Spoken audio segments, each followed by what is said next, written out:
पंढरपूर तालुक्यात कोट्यावधी रुपयांचे घोटाळे। आतापर्यंत आपण ऐकलं होतं की मंत्र्यांनी, या आमदारानं, या खासदारानं एवढ्या कोटीचा, तेवढ्या लाखांचा, तेवढ्या कोटींचा घोटाळा केला। पण हे सगळं आपण मोठमोठ्या शहरांमध्ये घोटाळा झाल्याचं पाहिलं आहे।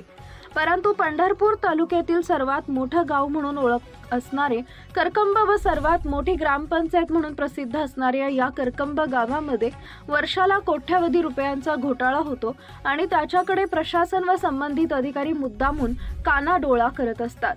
तुम भी जिओ और हमें भी जीने दो या म्हणीप्रमाणे अधिकारी व ठेकेदार यांचे संगनमत होऊन गावात आलेल्या कोट्यावधी रुपये हडप करतात।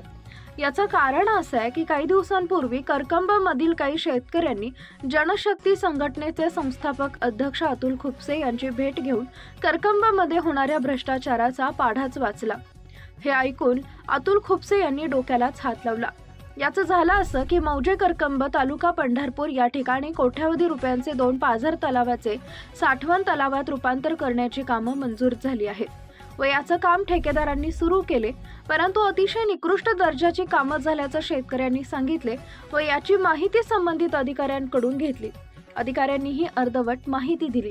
करकंब येथील जुन्या पाझर तलावाची साठवण तलावात रूपांतर करणे, तलाव क्रमांक 5 ची रक्कम रुपये 4,39,33,444 एवढं बिल काम अर्धवट असताना ऑक्टोबर 2024 मध्ये महिन्यात बिल उचलण्यात आले। करकंब पाझर तलावाची साठवण तलावात रूपांतर करणे, तलाव क्रमांक 6 ची रक्कम रुपये 4,85,41,555 एवढी रक्कम उचलण्यात आली आहे।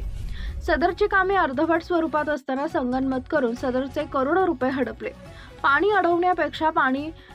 अडवण्यापेक्षा मातब्बर असणाऱ्या गावच्या राजकीय पुढाऱ्यांनी हे उद्योग केले आहेत।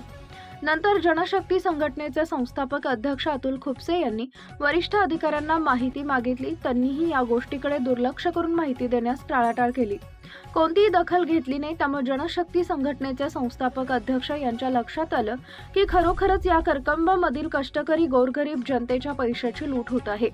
म्हणून दिनांक 12 जून 2025 रोजी अप्पर आयुक्त तथा मुख्य अभियंता व जलसंधारण विभाग येरवडा पुणे इथं जनशक्ती संघटनेच्या वतीनं व अन्यायग्रस्त शेतकऱ्यांच्या वतीनं हलगीनाद आंदोलन करण्याचं ठरवलं आहे।